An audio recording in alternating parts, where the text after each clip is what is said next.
Al primer punt del dia s'aprova l'acta del ple anterior i al segon s'informa de l'inici del curs escolar, les activitats de les escoles esportives i l'inici d'altres cursos com els de l'escola d'adults, el de memòria o el de valencià. Al tercer punt s'aprova per unanimitat el PGOU nombre 14 al carrer Don Juan Hervás, a les immediacions del Maset dels Maseros. Vicent Galvany, regidor d'Esquerra Unida, aprofita la seva primera intervenció per recordar Pepe Vidal, regidor del partit a l'Ajuntament des de 1979 fins a 1991 i que va perdre la vida al tràgic incendi declarat el 9 de setembre a la nostra població. Al quart punt s'aprova l'entrega de l'informe d'avaluació d'execució trimestral del pressupost general de 2013, que el Ministeri d'Hisenda espanyol sol·licita als ajuntaments. S'aprova el cinquè punt, la demanda a la Diputació d'una sol·licitud de finançament per al Pla d'Estalvi Energètic. Al sisè, s'aprova l'ampliació del Pla de Conjunt d'Ocupació aprovat al mes de juliol fins a novembre de 2013.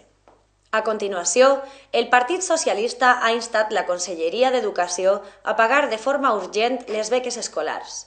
Aquest punt ha donat lloc a un acalorat debat entre l'alcaldessa del Partit Popular, Magdalena Martínez, i Assumpció Gregori, del Partit Socialista, que ha qualificat com de tot inadmissible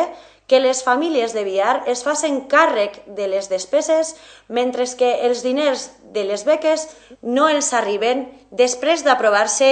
la seva sol·licitud. Al seu torn, Vicent Galvany, regidor d'Esquerra Unida, va donar suport a la moció i va preguntar si la Generalitat s'havia gastat els diners en la Copa Amèrica, en la Fórmula 1 o en l'aeroport de Castelló. Al que Cristóbal Molina, del Partit Popular, ha respost que des del seu partit saben que hi ha una situació complicada, però que tenen la certesa que és un tema que està solucionant-se. Finalment, la moció no ha estat aprovada, ja que tot i que el PSOE i Esquerra Unida han votat a favor, els vots en contra del Partit Popular han impedit que la moció anara avant. En la intervenció del Partit Socialista, Assumpció Gregori ha preguntat a l'Ajuntament per algunes millores que, segons la regidora, caldria fer al poble, com la millora de l'acondicionament dels jocs infantils del Passeig del Plàtano, la neteja dels jardins, problemes amb el servei de neteja o el nul servei d'autobusos al poble. També ha criticat la despesa de 7.260 euros per la contractació d'una orquestra el passat 3 d'agost, comentant que a Biar es compta amb nombrosos grups musicals i no és necessari que l'Ajuntament faça tan gran despesa en portar una orquestra de fora. Des d'Esquerra Unida, Vicent Galvany ha denunciat la situació en què es troben els vestuaris del camp de futbol situat al poliesportiu municipal des de fa més d'un any.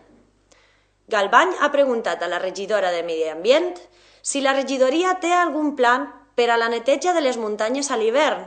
ja que als mesos d'estiu seria massa tard per realitzar aquest treball. També ha preguntat a l'alcaldessa per les raons econòmiques o d'altre tipus que fan que el seu vot afirmatiu a la possibilitat del trasllat de residus generats a la comarca del Baix Segura a l'abocador de Villena.